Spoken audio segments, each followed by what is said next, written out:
Thursday, September 19th. Welcome to the Damon Bruce Show here on YouTube, brought to you by Ike's Sandwiches. My man has got a brand new app. I want you to go and download it. Start earning your way towards free sandwiches. You'll be very happy that you did. Coming up on Saturdays, you can get $3 off a sandwich at Ike's by using promo code SAT3, baby, to save yourself $3 off an Ike's sandwich. Not available at the Santa Rosa, San Mateo, and Redwood City locations, but the rest are the best. And I'm telling you, my man has got something for you with this new app. Seriously, download it. I think you get a free sandwich just for downloading the app for the very first time. You start earning your way towards free sandwiches. You'll be happy about that. You and like-minded people gather at the Dubliner in West Portal. Fantastic bar. Is it a sports bar, a neighborhood bar, an Irish bar? It's just a great bar. I mean, that's all there is to it. You know, it's not really a sports bar, but yet they have local high school football helmets in it, which to me is like checking the box of any great thing a local sports bar would ever have. It is, it's Kenny's masterpiece. Go say hello to Kenny and John for me and tell them that Damon Bruce sent you. And you're probably saying to yourself, Damon, why are you wearing headphones? You've caught on already. Well, it's going to be a run-heavy game plan, you would think, going into Los Angeles. It feels like the 49ers are catching the Rams at the right time. I bet you the Rams would feel the exact same way that they're catching the 49ers at the right time. No Deebo, no Christian McCaffrey, a little confidence maybe shaken coming out of a loss in Minnesota, which still has some people scratching their heads. How did that happen? To get back into that, to look forward, to talk about this year, I'm very happy to bring in Jason Aponte, who is one of those 49er YouTube guys that a year ago I didn't know about. But thanks to the miracle that is YouTube, you get to meet people, you get to watch people's work. Let me tell you, Jason's pretty good. I recognize his name right away because he's written for Niner Nation in the past. He does the Sprint Right Option podcast with Andrew Pasquarini, and it's really nice to finally have you on the show, Jason. I asked you a couple weeks ago. I'm glad that we could put it together. How are you? Oh, I'm great, Damon. Thank you for the invite. I'm just happy that we can talk football with a fellow Hoosier. Oh, wait a minute. A fellow Hoosier? Correct. So I didn't go to Indiana, but my father did. My father went to Indiana for a year when he was stationed in the Air Force around out there. And that's kind of the connection that got me to being a 49ers fan, because that skinny guy wearing number 3 was at Notre Dame, and he got to go watch him play. And he said, wherever he's going, I'm going to follow him. So. Well, I like that. So your dad laid down the groundwork. It is great to, you know, even though that's a little Notre Dame-y for me down in Bloomington, it is good to have anyone with an Indiana tie at all, for sure. And it's great to have you here, Jason. You do good work. You really, really do. Thank you. And let's just talk about the stress that it's so unnecessary. It feels like the 49ers baked a cake of unnecessary stress into their offseason with the whole Ayuk situation, the Trent Williams situations, and not being able to resolve those situations. You know, it didn't rear its head in week 1, but I felt it absolutely reared its head in week 2. Ayuk is still probably, hopefully not, a week or 2 away from looking like Brandon Ayuk again, because they need him this Sunday. You know, the big man, the silverback gorilla, you know, it's hard to count him out. There are a lot of footage. There's a lot of footage of him having a good game in Minnesota, but he also made some mistakes you don't normally see out of Big Trent.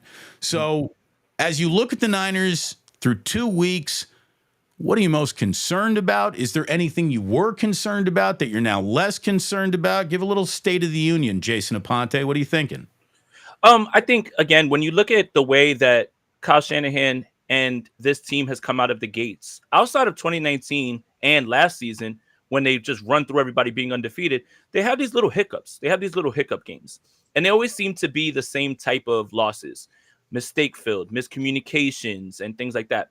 So I think this will be over magnified because of the offseason stuff, but this is par for the course. I mean, when you look at 2021 and 2022, I mean, for God's sakes, they lose to Colt McCoy in Arizona. They lose 4 straight games that season. There's always 2 or 3 losses that you really can't figure out when you look at the schedule and say, how could they lose to that team? But when you play a game like that, you're not going to beat anyone. I am not overly concerned at all. And I think that there's a lot of credit that needs to be given to the Minnesota Vikings, who gave the 49ers fits in terms of the way that they mixed up their coverages. By the way, the number 3 highest team in terms of variable in coverages, and number 2, I believe, in 2 high safety looks, which has been a huge talking point this morning. I can't even believe that we're going to this point where let's outlaw that because we need more offense. No, like you just have to make an adjustment.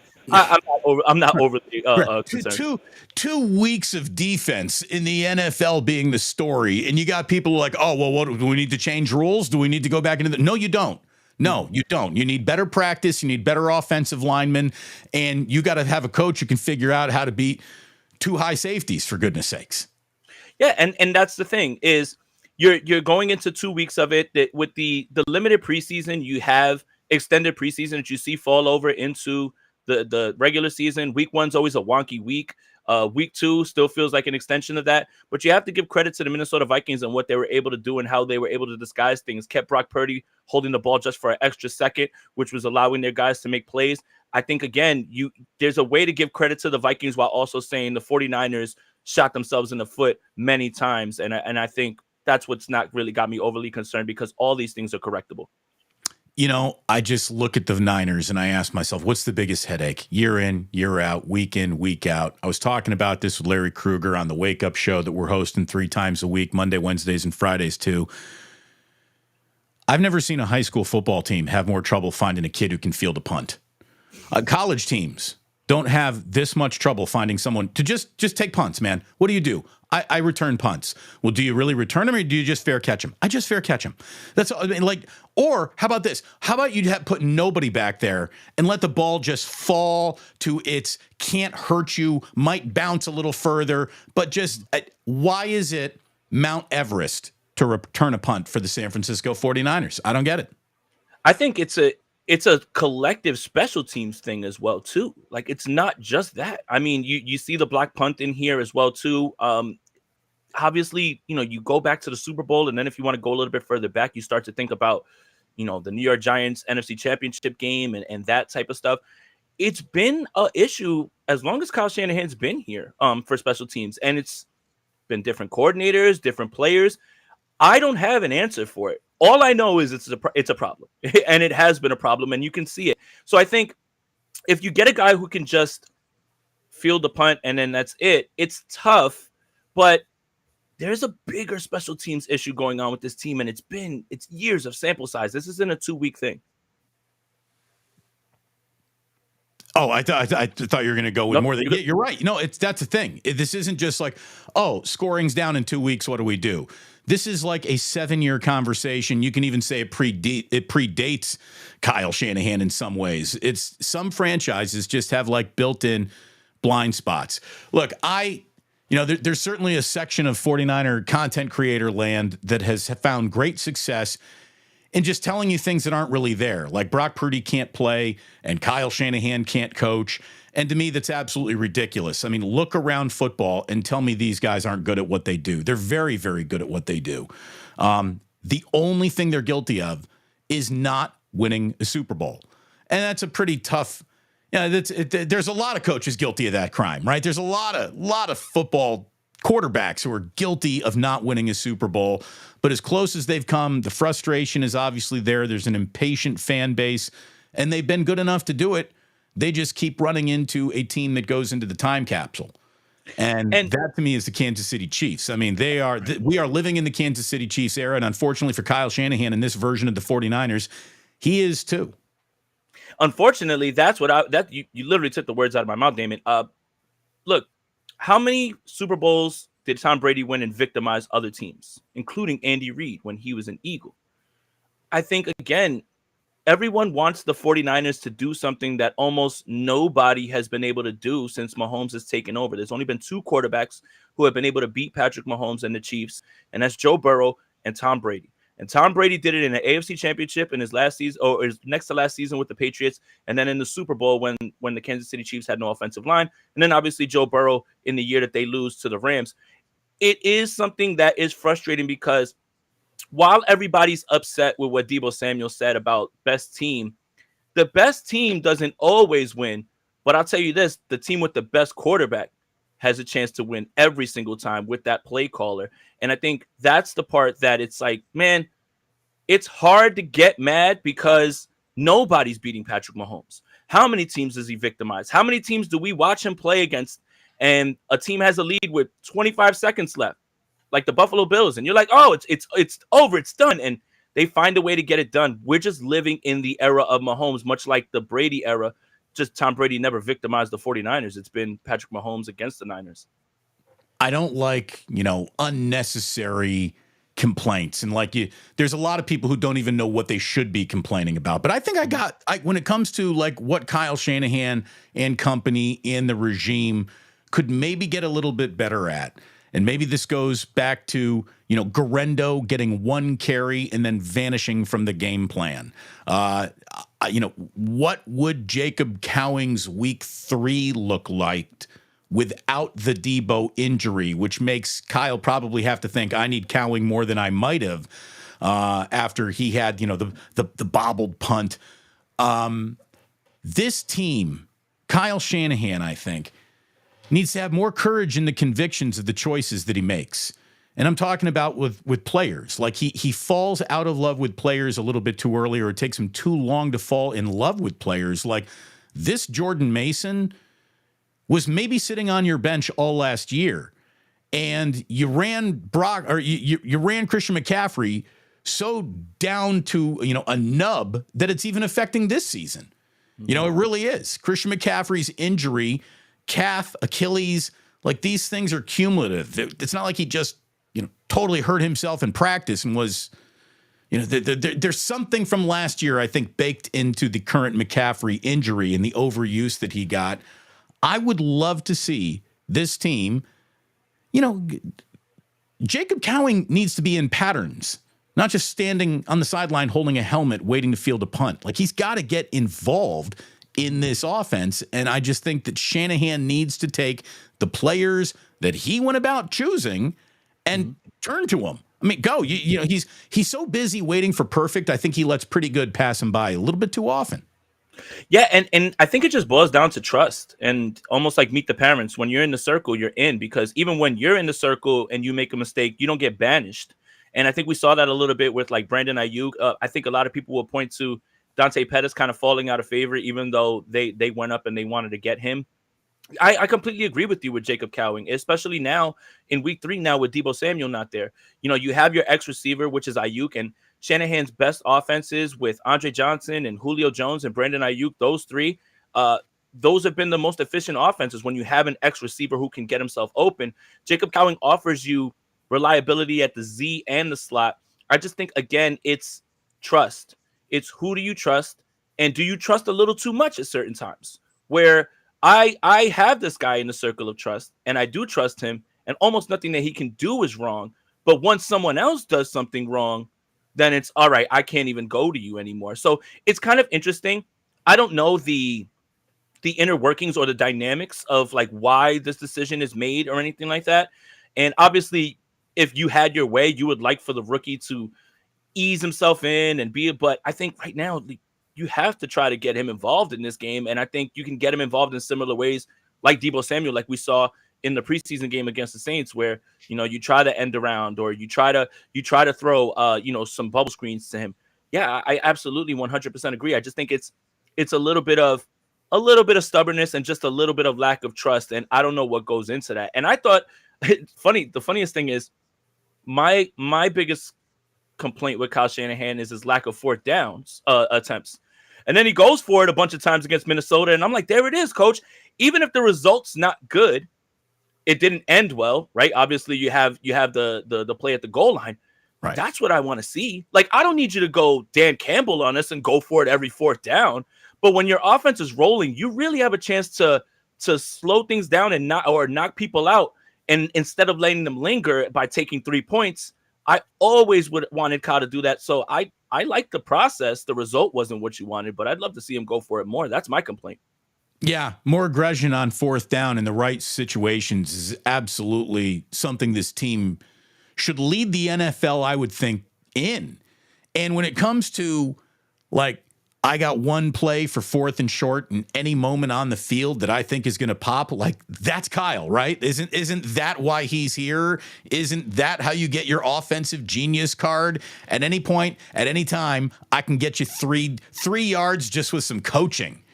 And I would like to see that aggressive style, I think, adopted more. I think we're going to see it. I absolutely think that you can't survive the modern NFL without embracing that. So I do think it's going to happen. What are you worried about going into Los Angeles? I got a funny theory here. I'd feel better about this game if the Rams were 1-1. But they're not. They're 0-2. And 0-2 is as desperate as football teams get. I think Sean McVay is going to try to steal a possession. I think he's going to run a fake punt maybe in this game. Sean McVay should be coaching for the Rams season right now in this game.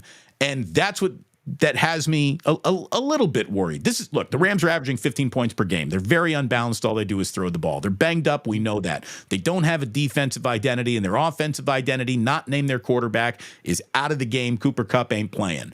So there's a lot I like about the Niners going into this matchup. But what I don't like is how desperate the Rams are to win. Yeah, the wounded animal, right? Like, and I think Sean McVay is the perfect coach to try to navigate this, because he'll work on a game plan all week to get everyone involved, and the familiarity of both, right? And I think we heard Kyle Shanahan talk about this in a press conference about, what are the looks that the Rams are going to give you. By the way, if for anybody who's nervous, the Rams are at the bottom of the league in too high safety looks. So don't get too scared about that. Not to have to change the rules for this game. Right. But he did mention, he said, yeah, Raheem Morris isn't there anymore. He goes, but they run a lot of the same looks and everything as well too. No matter what, division games are going to get wonky. They're going to get weird. And if there is a coach who can make a game like this look a little bit closer, it is Sean McVay. I mean, I think back to week 2 last season, we're thinking about the Rams after the 49ers absolutely boat raced the Steelers. And I feel like all of us were saying, I don't know how the Rams are going to stick in this one and stay in this game. And that game went all the way to the fourth quarter until the Diamador Lenore interception. Now, obviously, they didn't have Cooper Kupp in that game. Kyron Williams was kind of starting. But if there's a coach to get this really close in this game, make this game weird, put some pressure on the 49ers to have to make a throw, make a play, it's going to be Sean McVay. And I think that's why I regard him very highly, because of what he's able to do with less at times. No doubt about it. I mean, that guy, here's the thing. He's one of those, you give me a quarterback who can execute my vision.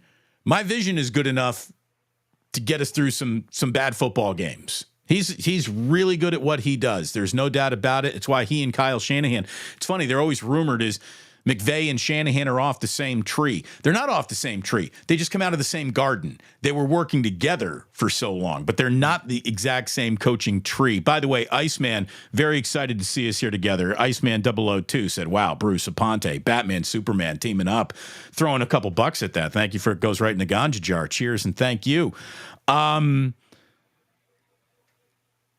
It's got to be Mason. To me, this is one of those games where you go back to the way you used him in week 1, almost an overuse. I think you need him to get, 20, 25 touches in this game. I think you beat the Rams by running out the clock and just running all over them. They're giving up almost 5 yards a clip so far this year. Yeah, one of the worst run defense, if not the worst. And that was kind of my complaint coming out of the Minnesota game is, sure, 20 carries for Mason is good, and look what he did. I would have liked to have seen him get 5 more. And I think there's ways to manufacture touches for him that are almost essentially run plays as well too. Let's run some screens. He doesn't have to run out of the backfield. It could be behind the line of scrimmage, and just more of Mason. It just feels like where their weakness is where your strength is. And regardless of whatever's thought about this offensive line, the 49ers were gashing outside run. I believe, if I'm not mistaken, outside zone is 5.5 per carry for Mason. Inside runs are still 5 for him, even though I felt like at times it was tough to run in the middle there, and the interior was getting beat a little bit. But this has to be a game where Jordan Mason puts his stamp on it, because if you look at what happened against Arizona, James Conner ran all over them. You have week 1 against the Lions, Gibbs and Montgomery, who are a fantastic duo, ran all over them.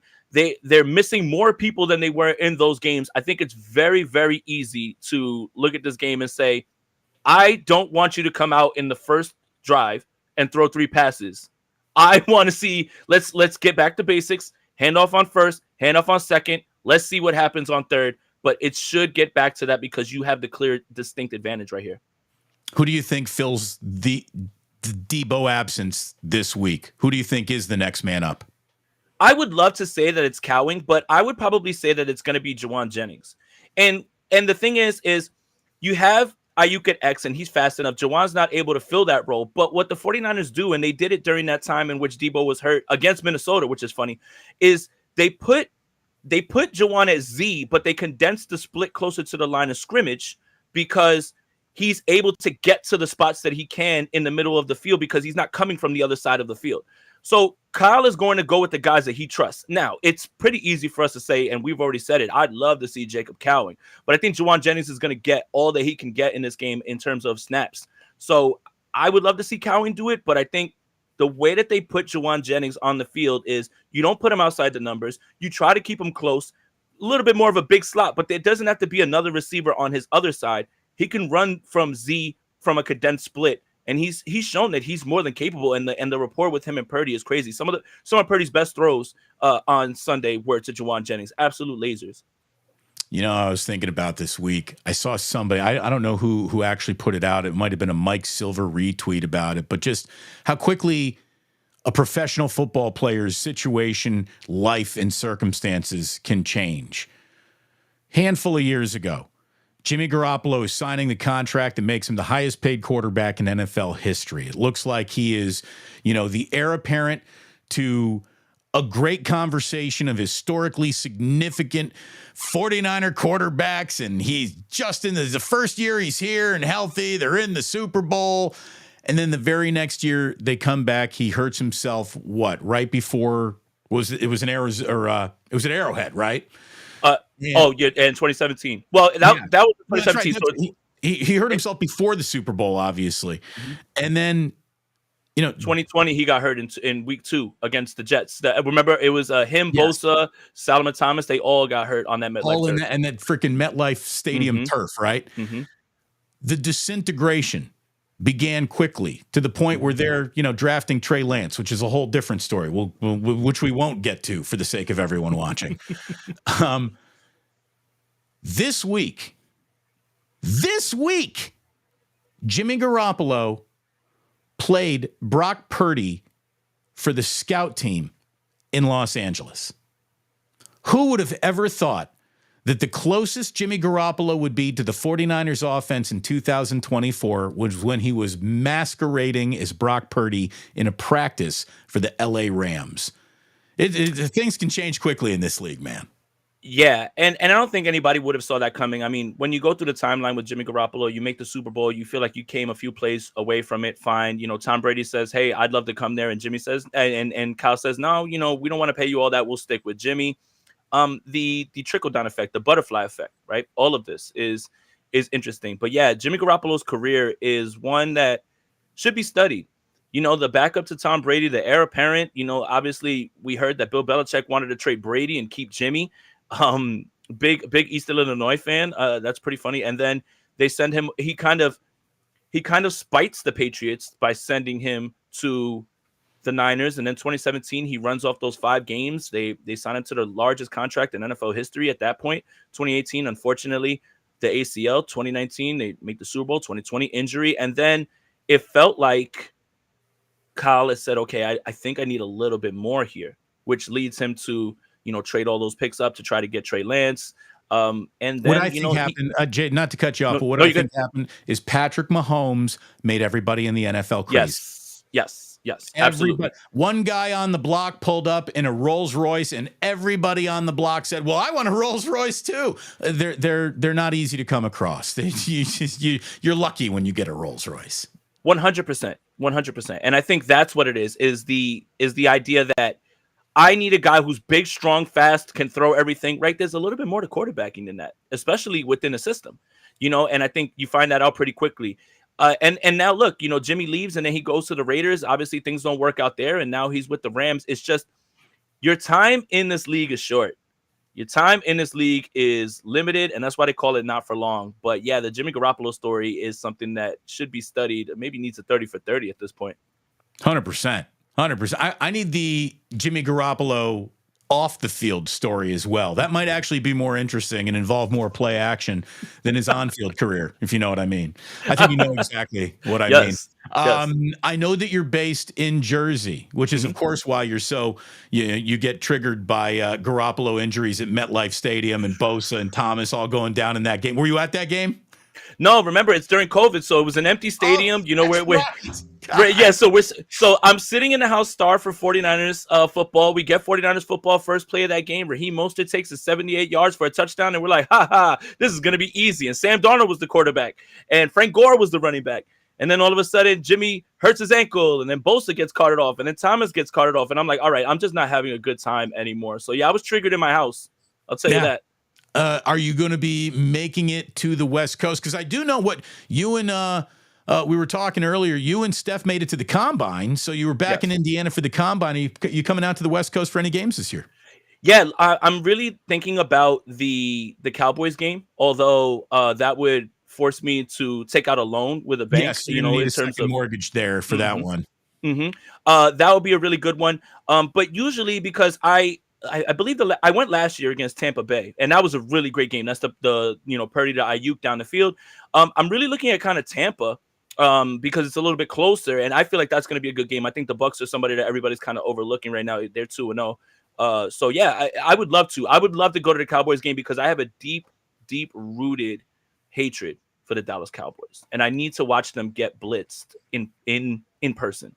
Where did it start? Where did the Cowboys touch you? How did it start? You know where it did. I mean, I would Steve Young gets stopped over and over and over. I mean, it was tough to take. I mean, literally the Super Bowl every single year would be the NFC Championship. And then it's just my God, man. I couldn't deal with it. When the 49ers finally broke through, and I was 11 in 1995 of January, or 10, because I would turn 11 that year.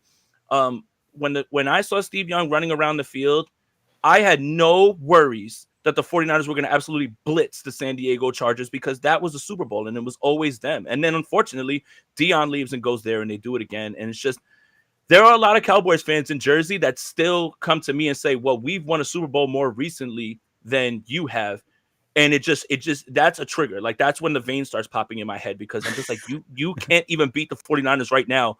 Every time we play you, we either just beat you or we destroy you. But yeah, they still have that on us at least.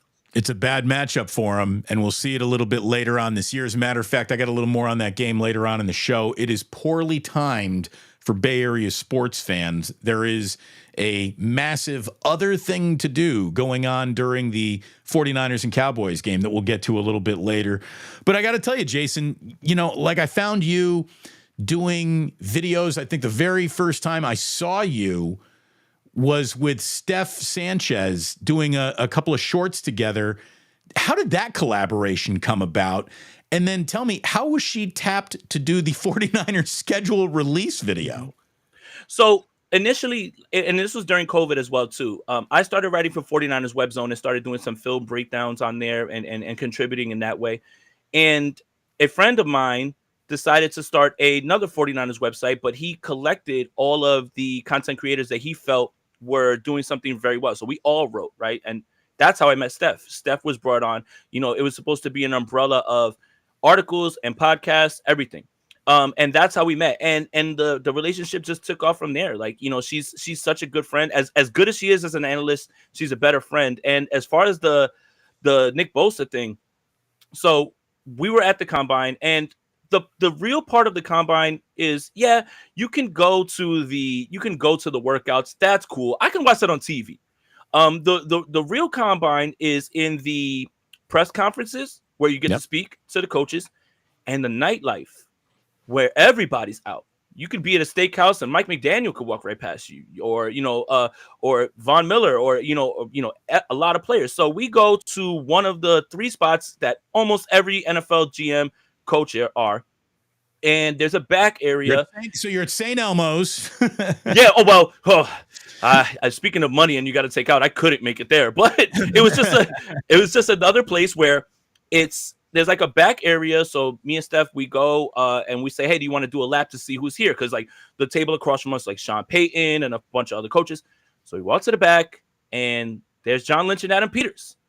And Steph says, I don't know. I was like, man, I'm outgoing. I don't care. I'm going to put my best foot forward. I'm going to try to speak. The worst he could say is, hey, not now.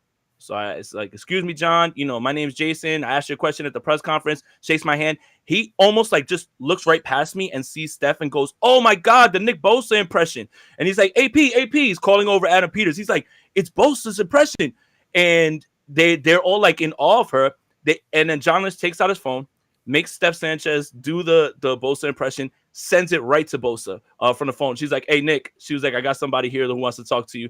That's where it started. And then they thought it was a really great idea to bring her on for the schedule release. Couldn't be more proud of her, man. She deserves it. Great entertainer, great analyst, great friend. That's great. That's great. I love it. I love that YouTube has allowed people to get closer to the teams, and the teams get closer to people at the same time, too. It's good stuff. It really is. Jason, thank you so much. Tell me what you got coming up for Niners News, what your podcast is working on, where people can find it, download it. Please plug away. Thank you, Damon, for having me. It's an absolute pleasure and a blast, man. So yeah, Niners Nation, I'm going to write about where the 49ers are ranked right now in offensive line. So that should be coming out in a little while. Tonight, or in a little while, about 3 hours, State of the Franchise with Brad Graham. And as always, Mondays and Fridays, Sprint Right Option with Andrew Pasquini. And the YouTube channel, you guys, it's daily content. So yeah. Awesome stuff, man. Keep it up. Keep up the great work. And thanks so much for coming on. I really appreciate it. I'm like the new guy in the game.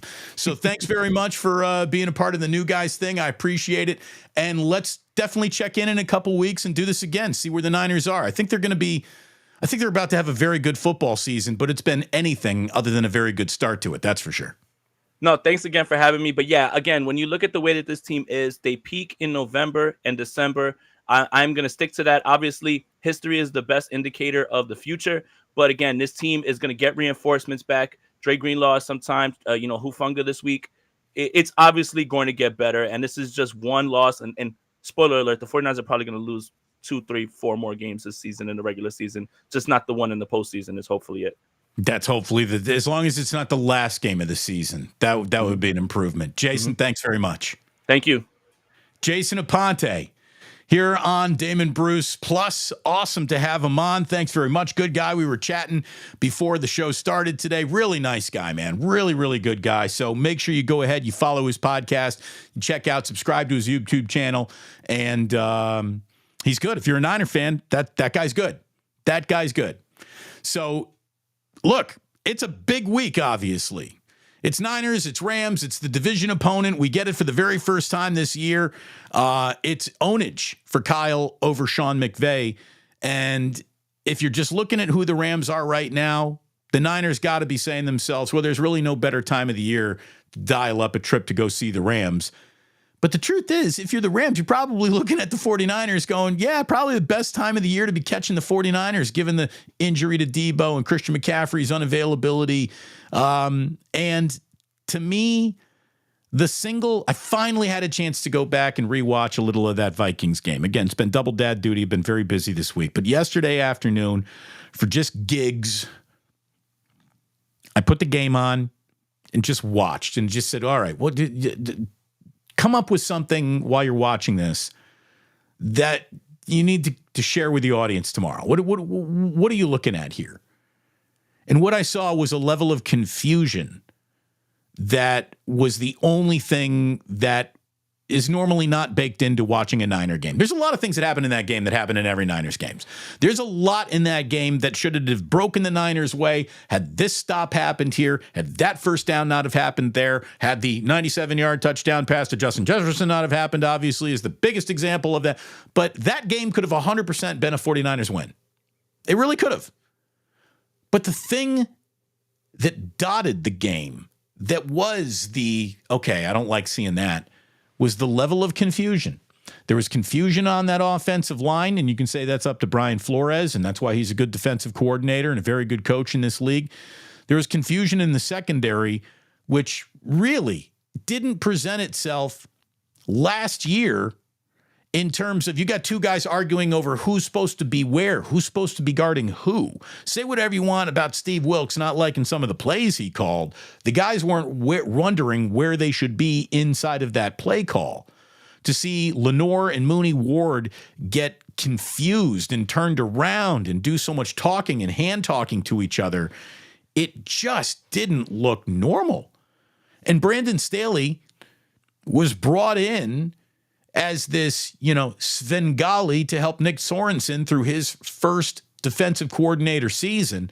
But Brandon Staley is the guy who has spent an awful lot of time imprinting the wisdom, the how-to into these defensive backs. And it didn't show up in Minnesota, that was for sure. So no Cooper Kupp, no Puka Nacua. By default, there's no Justin Jefferson playing for the Rams either. This has to be a Niner win. There's not a lot of must-wins in week 3. And this isn't a must-win from you're disqualified from the postseason should you not win, or now you can't. But this is one of those games that good teams are going to handle their business. And I think the 49ers are a good team. And they even depleted at two positions. They have to go look like themselves. And I think they're built to do it. I really do. I think they are. They better damn well be. The Rams are averaging 15 points per game right now. Second worst rushing attack in football. That feels like an offense that you can drill down on and keep them under 17 points while you accidentally roll into 17 points offensively. So, Niners better get it done. I noticed this with Deebo, no Christian McCaffrey. They're still one of the biggest numbers on the board, right? The Deebo dropping out of this game didn't make Vegas rethink how it should play out, how it should end. So, what I want is a little calming down of Niners fans because people started clutching their pearls a little bit earlier than anybody expected this year. Calm down. Uncle Damon giving you some good advice here. Calm down just a little bit. Again, good advice. Go to Ike's for lunch. Go grab a beer at the Dublin or West Portal in San Francisco. But when it comes to showing up at a coach's house to bother them or harass them, don't do that. And that's our next story here today. Have you seen this? This is on ESPN right now, that Dan Campbell had to move from the home that he lived in Bloomfield Hills, Michigan, because of Jackass fans showing up. Now, I'm sure some Jackass fans showed up to do supportive, we love you, Dan things, but even that is unwelcome at home. There are other fans who, whenever the the Lions would lose, including the NFC title game, would be standing in front of Dan Campbell's driveway, standing in front of his house. And that is just a level of you are too involved for anyone's good. Look, it's awesome that you love football.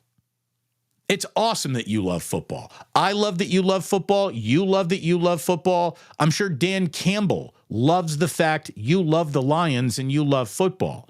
But what no one could ever love is someone who is not attached but for rooting for this team showing up at my home.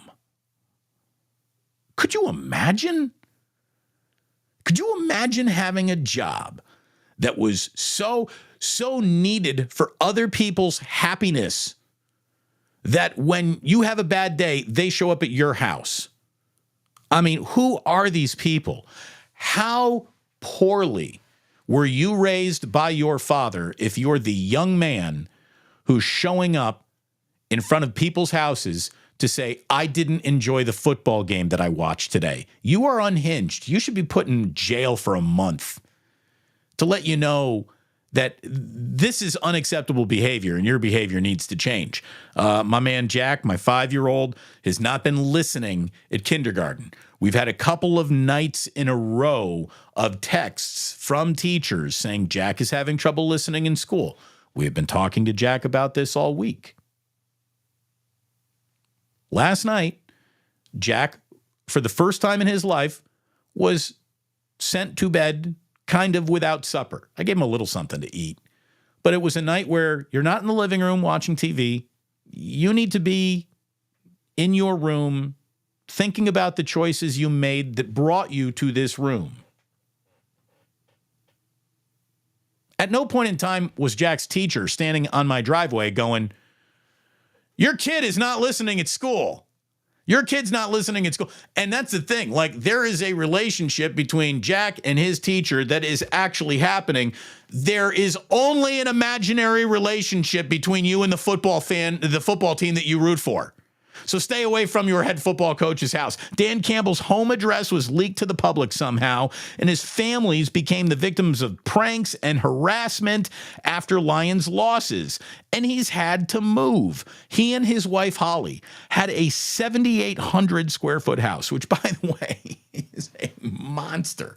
A 7,800 square foot house. That's a lot of room, Dan Campbell.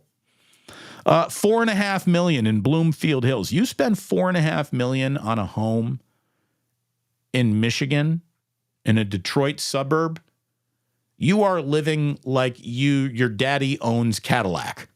You're living like you are Ford Motor Company. I can't even imagine what $4.5 million get. $4.5 million in San Francisco would get you like a 1-bedroom apartment. $4.5 million in just outside Detroit, Michigan, is going to get you a mansion with a helipad and Roman colonnades, and I'm sure all the acreage you could think of. And it's still, as far back as it sat, I'm sure from the street, wasn't enough to keep Nudnik Lions fans from coming and bother the guy. That's ridiculous. Who are these people? Who are these people that think, yeah, this is what I need to do? I need to go to Dan Campbell's house. He's earned that.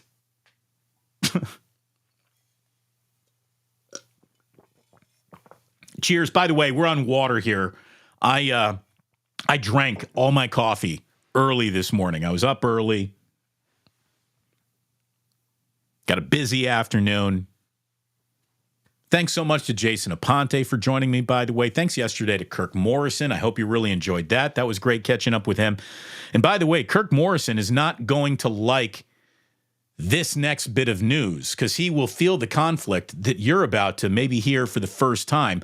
I don't know if you realize this. I just realized it today. I was doing a little schedule looking, little looky-looing, coming up, okay, when's Warriors home opener? When's this game around Halloween? I got kids with Halloween. You got kids with Halloween. It doesn't mean Halloween is just on one night. There's going to be a neighborhood Halloween party. There's going to be school Halloween parties. There will be friend Halloween parties. Then there will be actual Halloween. So I'm looking at the days that I need open and reserved, and I can't do this, can't do that. The schedule fills up quickly once we get to this portion of the fall. Halloween rolls right into Thanksgiving, rolls right into Christmas, rolls right into, oh my God, it's next year already. So a lot goes on, especially when you're the parents of, 2 young boys. Anyway, looking at the schedule, I saw this. This made me really excited because I love football and I could talk about football every single day. I'm all done talking about baseball. I don't think there's really much to talk about. Farhan needs to be let go of. It feels like holding on to him would be ceremonial at best. It's time for the Giants to move on, and obviously the A's are their own moving on to somewhere else story that no one even wants to talk about anymore. So I'm done with baseball. I'm done. I might not even talk about the World Series as it's happening. That's a lie. I'll watch the World Series, of course. 34 days until the Warriors season. 34 days until Warriors basketball is back. That's a month plus. That's fine. I can do that. I can definitely just talk about football for a month until basketball gets here. But one of our best friends ever, the NBA, is going to be coming back. And one of our absolute most adored athletes of all time in the Bay Area, Steph Curry, going to be back at it. Fresh dangling Olympic gold medal right off of his neck. This is a team that just has to play defense and tread a little water until they get to the what might they trade for portion of this season, which I'm sure will generate a ton of conversation, and who shouldn't they give up? And again, I'm a basketball junkie. I can't wait for hoops to be back. We are 34 days until the Warriors season opener. Their first game is in Portland on Wednesday, October 23rd. Their second game is a fucking disaster. You know what is the biggest thing in the world Niners Cowboys. Niners Cowboys is one of the very few things that officially like, oh, Steph Curry's playing tonight? Who gives a shit? Niners Cowboys. The Warriors home opener is Sunday, October 27th against the Clippers. And I, like the rest of you, won't be watching a lick of that game because that game starts at 5:30. But unfortunately, 49ers Cowboys starts the exact same time, like 5:20. Niners Cowboys is up against the Warriors home opener. This will be the first Warriors home opener I've missed in God only knows how long. Because the Warriors could be playing the Clippers in my living room. And I would be like, guys, sit down. Niners Cowboys. Sit down. All of you. All take a timeout, sit down, go to your benches. I'm watching Niners Cowboys. We'll get to you when you're done. There's 17 of these things over here. You have so many NBA games that you actually have gone out of your way to not play in all of them or even try in all of them. But for does nobody in the NBA office understand that, there are very few things that you have to compete with? Is there a way to bump up Clippers, Warriors to Saturday so we can do that before it's Niners Cowboys? What the hell? Who's making these decisions? I see we got an awful lot going on here in the chat. Fantastic. We are going to have ourselves a Club Plus today. It's been a while. By the way, I can take these off now. I can take these off. There we go. Don't need any of that. Let's get the hair back to life. There's hat head and there's headphone hair. You probably dealt with both in your life as well. But what you probably haven't done is order yourself a customized helmet from Green Gridiron. Boys and girls, do you see that absolutely awesome 49ers helmet sitting behind me? You can have one just like it at an incredibly reasonable price because that's just a replica helmet. That's just a replica helmet. Looks like the real deal. Looks like you could put that out and go and wear it in a game. But that's a replica helmet, which right now on Green Gridiron, which if you look right now at the description of this video in its live stream, there's a link to Green Gridiron. Go ahead and check out their helmets and use promo code Bruce, whether it be for a mini helmet, which are great stocking stuffers for the upcoming holidays, for an actual helmet that you can put behind you in your bookcase, on your desk at work. Pretty cool helmets. And then if you want a full-on, that is a football helmet that you could wear in a football game, they got all that too. Whether it be college, pro, the alternate logos and helmets that you think are hard to come by, Green Gridiron has it because they will make it for you. And they also have an unbelievable customizable helmet department where they'll take your brand, your logo, and fashion it into a football helmet.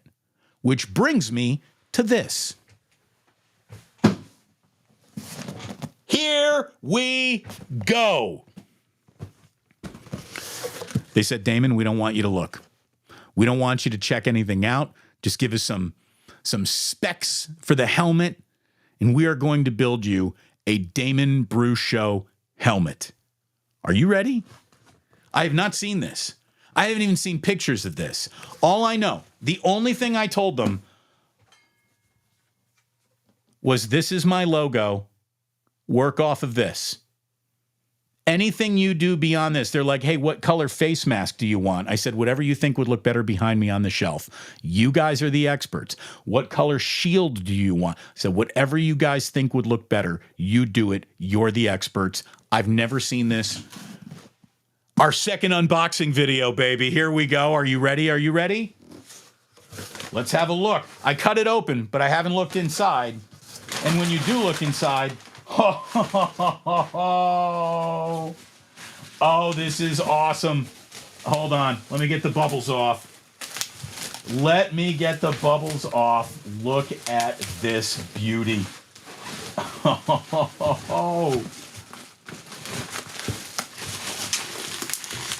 Here we go. I told him I wanted a white helmet, but you do what you got to do. I told him I wanted it white. They gave it white. Oh, look at this. Look at that. Look at that. Oh, that's awesome. That is absolutely awesome. And unlike the other helmet, which is a replica, this is the real deal. This is a real helmet. This is what I think this is the Riddell Speed helmet. It says it's a large. It's probably not going to fit on my head even. I have such a big dome. Ow. There it is. That's as close as it's going to get. I'm already feeling a pinch in my head. It's not big. I told him, I said, I don't need it to be anywhere but on my health. But it says the Plus right there. Oh, that's awesome. Look at this shield. You can't see my eyes. I can see you, baby. And look at this thing. You can get a totally customizable helmet from our friends at Green Gridiron. Go to the link in the description of this video. Look at this thing. Oh, this is awesome. They nailed it. Oh, they nailed it. This is so cool looking. I love it. I love it. Awesome. A+. A+. I need a football team. If Jed York wants to sell, I need a football team. This is so cool. I got to find out where this is going to go. By the way, so this is a real helmet. You can wear this in a game today. This is a helmet. This was expensive. But totally worth it. Totally worth it. This glorious helmet certainly looks like a real deal football helmet, right? There's no difference between what I just showed you and what you just saw, except inside, you can't even put it on your head. They make sure that there's a fill in there so you can't put it on your head and start running around making bad decisions. Now, I could absolutely tear that out, and I could have this just like dangling, bobbling all over my head, but I'm not going to do that because I'm a grown-up. But this is an awesome Christmas gift that you should think about for every single 49er fan in your life that you love. Any team that they might be a part of or root for, they got it at greengridiron.com. Check out the link in the description of this video. I am absolutely in love with the 49ers helmet, which is just like, that's a classic helmet. I remember being a little kid, growing up a Bears fan, and seeing the Niners in the Super Bowl every year and just thinking like, man, those are great uniforms. They got great uniforms. And here I am covering the freaking team. I don't think I've seen a greater football helmet in my life than this. This is just awesome. This is awesome. Oh my God. Oh, I love it. The kids. Jack is going to like this. I hope Jack has a good day at school today, because if he has to go straight to his room and he can't see this thing, he's going to be upset. Oh, look, they even got the Damon Bruce Plus sticker on the back. Oh, and they gave me helmet stickers. I got helmet stickers. 10K. When we get to 30,000 subscribers, another helmet sticker's going on. I love it. Love it. Thank you, guys. Great job. Green Gridiron. Check them out in the description of this video. The helmet is hot fire. I may have to bring that helmet to the next Plus gathering. You guys ready to get into a little Club Plus today? I'm fired up. I'm feeling good about it. Let me give you one more thing before we go, because you need your history lesson. You need your history lesson the day. I need to give it to you. I feel like I missed my calling. I could have been a teacher. I could have been a history teacher. I would have wanted to be a history teacher if I had to go into teaching. History would have been my jam. The first birthday I have to tell you about born today is I just don't get it. I don't get it. I think I like my comedy with more teeth to it. I like it a little meaner. He never made me laugh once on Saturday Night Live as a cast member. He never made me laugh once as a host of Weekend Update, where he was just so casual and just like always laughing at his own jokes. And he was always breaking in Saturday Night Live skits, which is kind of funny if it happens only once or twice. But if it's your defining feature of being in a skit, it means you're not very good at this. And I certainly never know why they tapped him to host the Tonight Show. But happy birthday. Having said all that, Jimmy Fallon. Jimmy Fallon turns 50 today. Jimmy Fallon is 50 years old. I don't get it. It's not my cup of tea, but obviously that guy appeals to so many more people than I ever will in my life. He has a broad appeal that I don't relate to, can't understand, but happy birthday, Jimmy Fallon, 50 years old. Another absolute, I don't get that, because, again, I like him. I like him a little curvy, and she was the opposite of curvy, and she still is. She's still with us. She's 75 years old today, born in 1949. The British fashion model Twiggy was born. Google Twiggy. Google Twiggy. You tell me that is, she's very beautiful in the face, but she lived up to the Twiggy reputation. It's like a toothpick. Okay. Times have changed. Today in 2011, we had a significant happening in Major League Baseball. Mariano Rivera registered his record-setting 602nd career save, which broke the record when he retired with 652 saves. That is a record that still stands today. Mariano Rivera is probably the only pitcher who wasn't a starting pitcher who 100% belongs in the greatest pitchers of all time conversation. That's how good Mariano Rivera was, and what was stunning is he basically did it with one pitch, the cutter that no one could touch.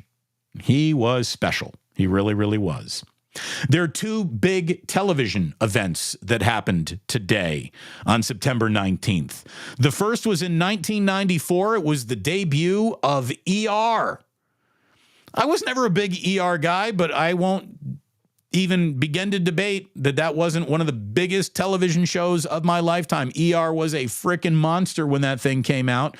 It made Anthony Edwards, it gave him some traction and brought him back into the good graces after Revenge of the Nerds, which is by the movie.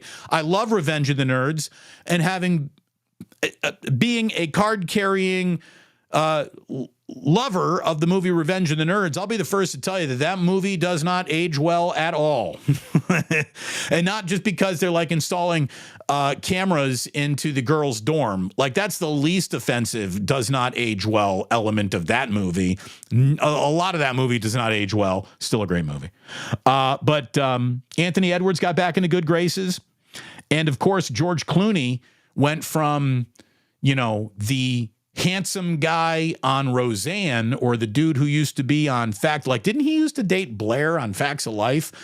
George Clooney was the handsome boyfriend who would walk on to the set of a sitcom to play the role of the handsome boyfriend, and then he was never thought of again. He was just a face, right? George Clooney gets on ER, and he becomes a global icon because of that show. That's how big that was. Today, speaking of big shows, today. Oh, I forgot to write I forgot to write the date down, but I wrote the show down. Also debuting, might have been in 1970. It might have been the number. The very first episode of the Mary Tyler Moore Show.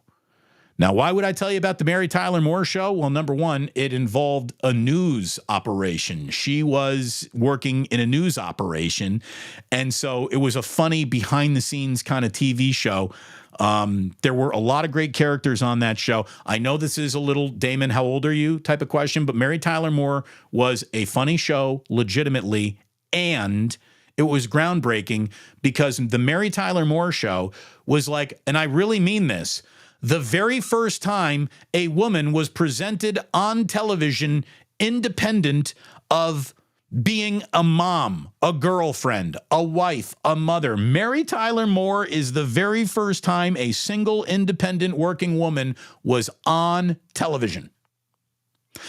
The show's plotline never involved her chasing dudes, looking for love, trying to find the man to make her whole life. Like, the women's lib movement got an awful lot out of Mary Tyler Moore. She was one of the first female characters in the history of television that wasn't defined by the husband, the boyfriend, the children. She was a single working woman, which in 1970 was holy shit. And look how far we've come, baby. So there you go. I guess the last thing before we get into Club Plus today to tell you about is today. We're going to go way back for this one. Today in 1783, The Montgolfier brothers sent aloft a balloon with a rooster, a duck, and a sheep aboard. And that apparently was a moment that rapidly advanced French aeronautics. I would not have read you that, but for the fact I think we all agreed that this year's Olympic torch is kind of a disappointment, right? Like, I like a big burning cauldron over the athletes at the stadium. They did this balloon lift torch, which now I understand.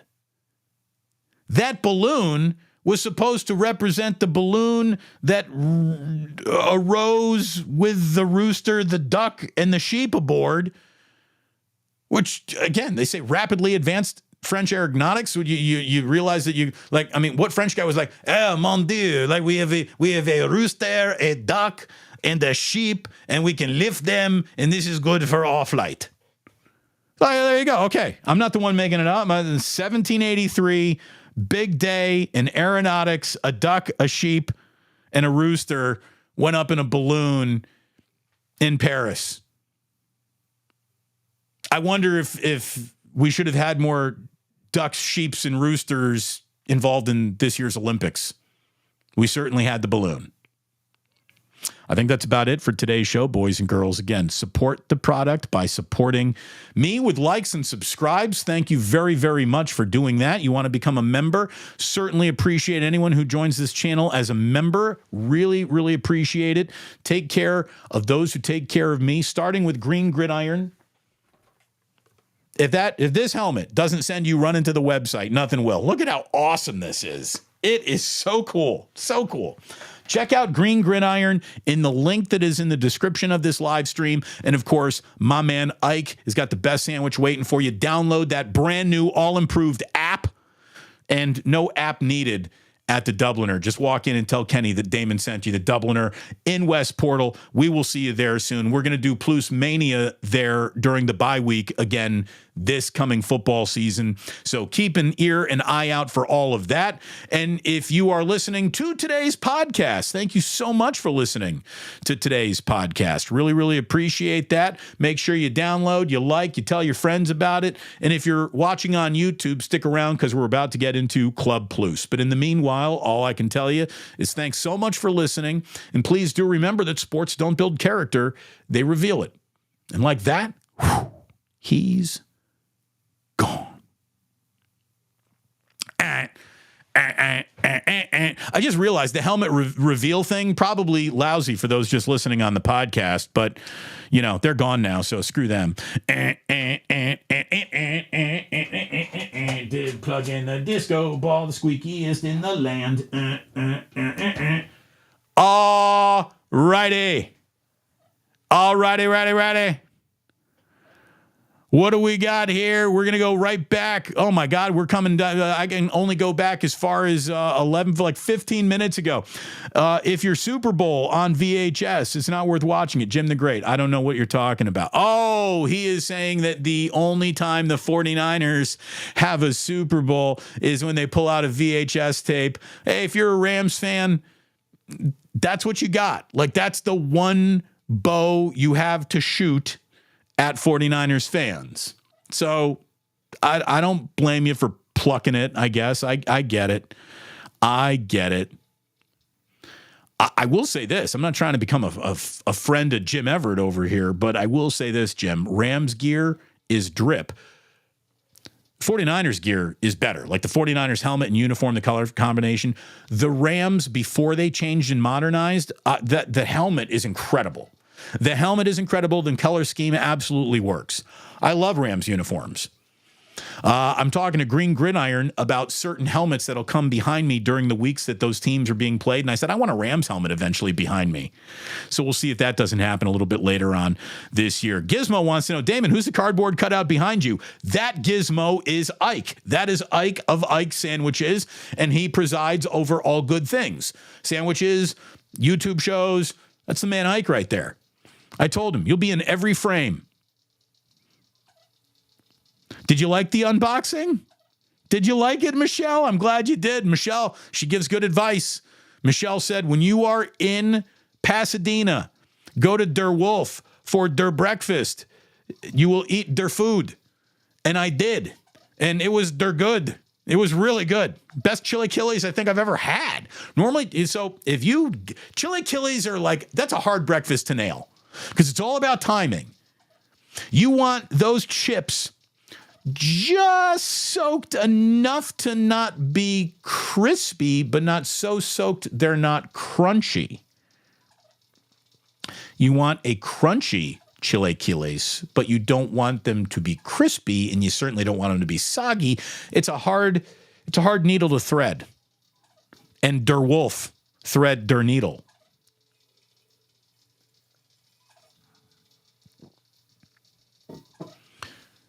We had people arguing about system quarterbacks. Every system quarterback is a system. Jacob Gordon had to dumb fuck somebody, but you are right about that observation. Observation. Mark Graves said, green gridiron mini helmets are awesome. Got mine last Sunday. Thank you, Mark. That's great. I'm glad that you bought a mini helmet. I'm telling you, mini helmets for the season. Mini helmets for a football season. Next time you want to, okay, so we're going to buy the kids something. What should you do? Get them every helmet in the NFC West. Get that kid every single helmet in the NFC West and have them stacked according to their division standings. It's great. You are right, Mike. Green gridiron gives great helmet. They sure do. I don't know where I'm going to put it. Where does this go on the shelf? Let me just do a little measuring right here. What do you think? Does it go up here? Does it go down here? Does it go over there? I don't know. Up there in that corner? This corner? Maybe replacing the plus sign? I feel like I might have to replace the plus sign. After all, look, it says the plus right there.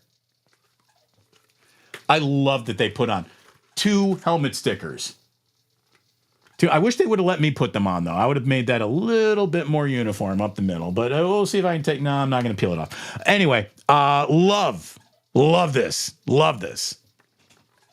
It's great. Fat man in a little helmet. Fat man in a little helmet. That'll be behind me for tomorrow's show. Like, that's badass, isn't it? That is badass. Oh, Damon. Football Bane?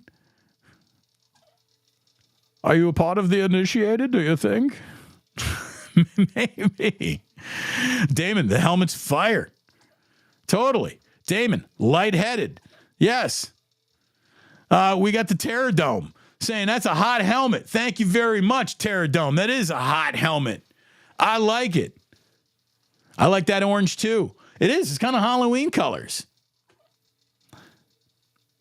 It's funny. Gizmo asked the question, how expensive? Well, this is where I'm going to direct you towards the website because this is a styled out, customized helmet that drifted, I will say this drifted north of $400. That's nowhere even near $400. Nowhere even close. And the mini helmets don't even break 60, I don't think. So go ahead and check it out. And what I want you to do is use promo code Bruce when you check out, and you will save money.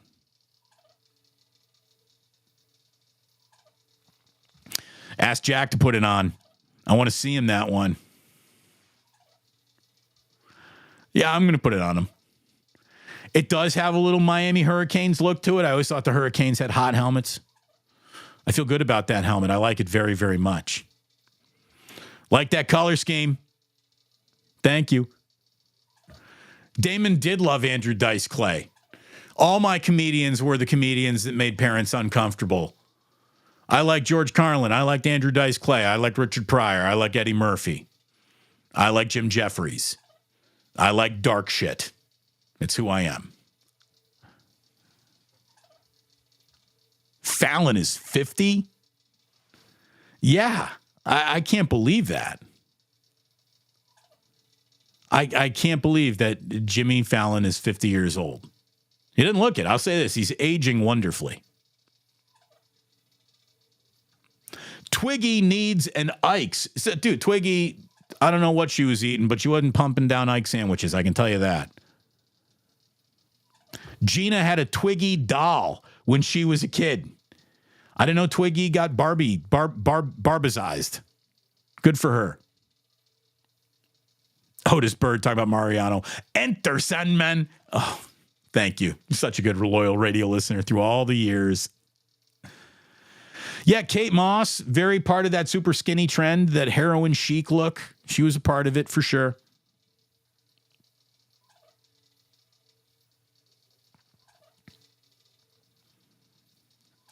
Chef A. Twiggy, the role model for young eating disordered girls. Thanks, Twig.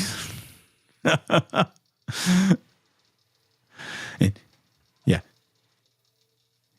Flip the switch. It's actually, Greg, I believe it's hit the switch when you're checking into the Hotel Coral Essex. Hit the switch. George Clooney started ER. Well, no, that wasn't his first job in TV. Thank you very much. Johnny F. Groove. We've got Bush. That's Revenge of the Nerds 2. So is the other. Flippity switch.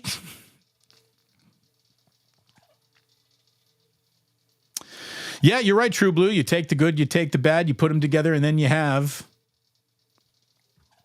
Lou Grant. Lou Grant was incredible. Mary Tyler Moore Show. What else we got going on here? I don't know. We got Buddy Holly. Well, Buddy was today. Did Buddy Holly die today? Is that what you're telling me, or is Buddy Holly's birthday? Let me Google. Peggy Sue, pretty Peggy Sue. Nope. He was born September 7th and died in February. So got nothing to do with it. But nothing wrong with Buddy Holly. This was about Mary Tyler Moore. She had spunk. Yes, she did. She had spunk. She has a Browns downtown statue in Minneapolis. This is probably, it probably helped the Vikings to that win over the 49ers. Ted Knight was the man. You're right. Ted Knight was great, Sporticus.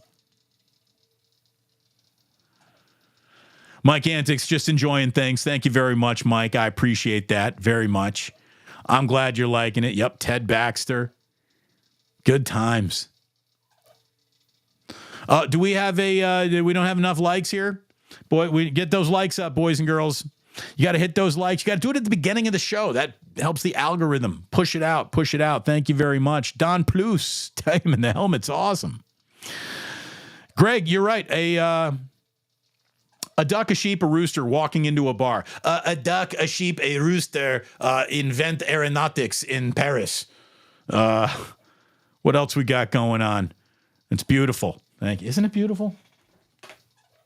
It really is. That's an awesome looking helmet. Like, what team doesn't want to be rocking that?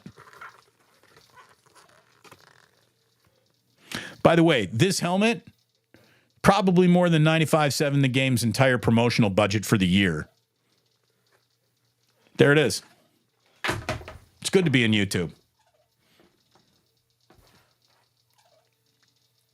Yeah, see, there you go. My audience and I, we think alike. That's a great joke intro. A rooster, a duck, and a sheep getting a balloon. Right? Damon, I spilled the coffee when I pulled the helmet out. Well, look, when I whip it out, it gets intimidating. The helmet, that is. Squeaky disco ball. Everybody likes a squeaky disco ball. Damon, I could hear your theme music when you held up the helmet. Nice work. Which theme music? The new theme music for the channel, or is it the old Jenny Was a Friend of Mine? Oh, God, I miss that. We do. We be clubbing. We don't be clubbing as much as we used to, but that's what makes clubbing special. Again, if a party that happens every night isn't really a party that happens any night. It's just there all the time. So you got to be able to know when to take back. Less is more situation.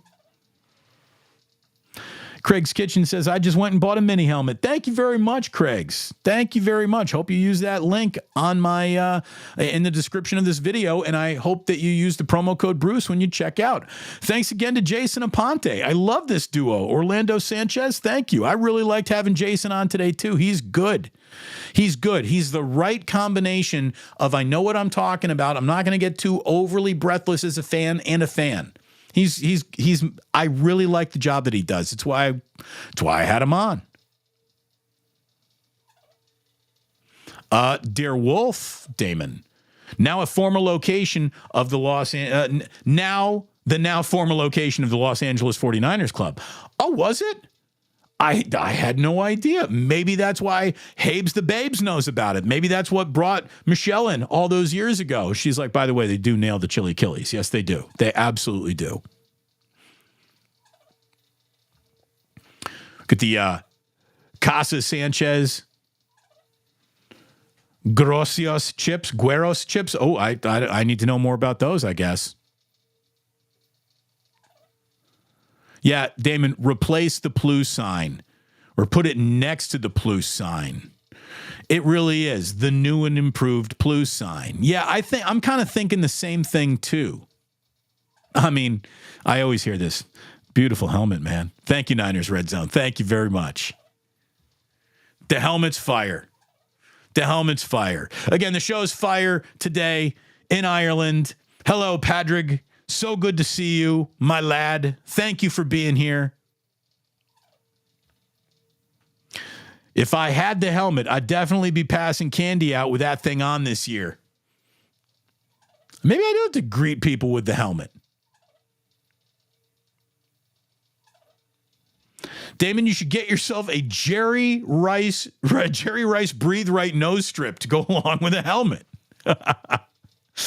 By the way, is there anything that ever looked, the minute you saw the first one of those, you're like, that doesn't work. That's bullshit. That's got the Breathe Right strip. That's bullshit. That doesn't work. I'm sure Jerry got paid an awful lot of money to start wearing those stupid things. Damon, the helmet's legit. Texas Niner, thank you. I think it is too. I like that an awful lot. You know, this could be a good idea. Tell Jack he gets to wear the helmet whenever he behaves with his teachers. Mark, we're looking for little carrots and incentives. Maybe that's it. Greg wants to, Damon, Bill Cosby too. Hey, Bill Cosby, right up until we found out he was a rapist, was great, wasn't he? Kind of like Puff Daddy, right? Right? Like Puff Daddy having sex with models was really, really good, and it made for great rap songs right up until you found out that he might have been drugging for it and paying everything, and that means no one ever really wanted to have sex with him naturally, which means he's not cool, which means he's not Puff Daddy, and thank God Biggie is already dead and doesn't have to deal with any of this bullshit.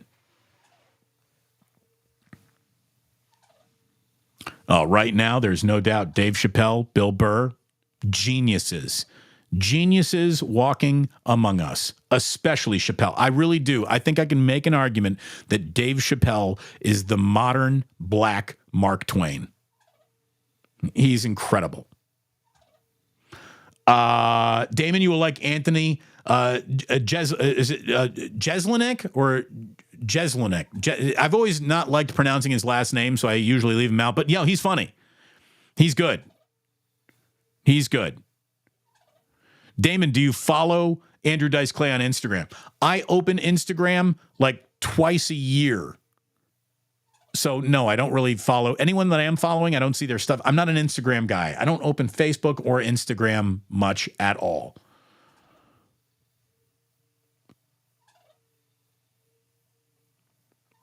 Skinny models. Damon, the Skeletor look. Not good. Calvin Klein. The heroin ads. Yeah. Yeah, that was a thing.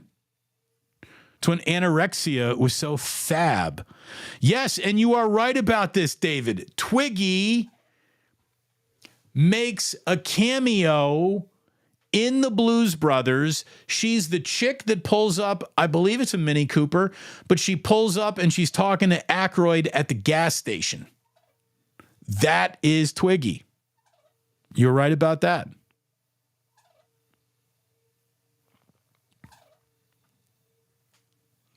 Gizmo Maltese coming in with a little $2 for the ganja jar. Thank you very much. It'll also help to go. Maybe this is like the new ganja jar. Maybe we should just leave this. Well, then it'll be upside down. It wouldn't work nearly as well. Not to mention JJ Raider. JJ Raider gets a place of honor behind me forever. As generous with the ganja jar as JJ Raider's been.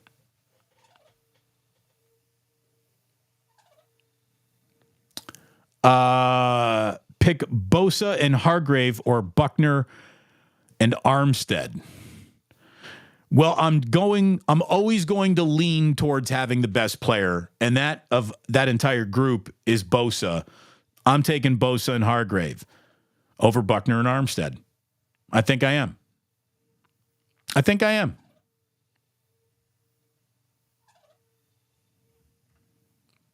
Betty White, also on Mary Tyler Moore.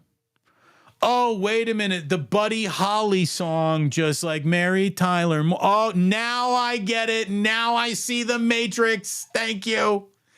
Remember, he had a stroke. Sometimes it takes a while to catch up.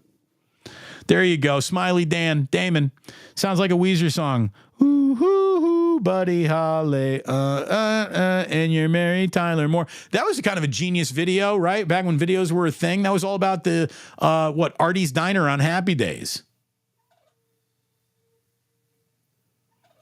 The Hash Pipe. That was another Weezer. By the way, everyone's worst nightmare. Oh, Damon, shots fired. Oh, look, I didn't fire the shot. They did when they had to lay me off because they didn't have money to afford anything anymore. Anyways, everyone's worst nightmare. I did go on Instagram yesterday. I did not see whatever special message you had just waiting for me. You got to identify yourself as who you are, who your name is. I'm sorry. I totally missed it. Totally missed it. I tried, though. Seriously, yesterday was the first time I opened up Instagram in probably 6 months.